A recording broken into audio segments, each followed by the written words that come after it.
சட்டுன்னு ஒரு ஸ்நாக்ஸ் செய்யணுமா, டேஸ்டியான ரிப்பன் பக்கோடா செய்யலாம்.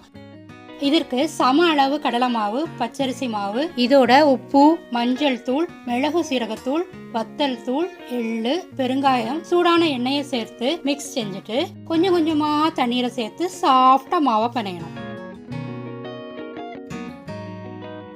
மாவு நல்லா சாஃப்டா பிணைஞ்சிட்டோம்.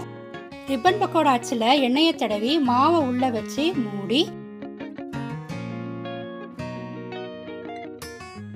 சூடான எண்ணெயில பிழிஞ்சிடலாம். ஈஸியா வந்துருது பாருங்க.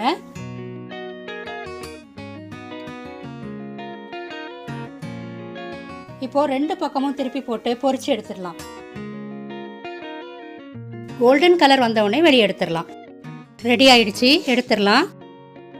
வாசத்துக்கு கருவேப்பிலையை கொஞ்சம் பொரிச்சு எடுத்துடலாம். குட்டீஸ்க்கு ரொம்ப பிடித்த இந்த ரிப்பன் பக்கோடாவை 10 நிமிஷத்துல சட்டுன்னு செஞ்சிடலாம். மொறு மொறுன்னு டேஸ்டா இருக்கும்.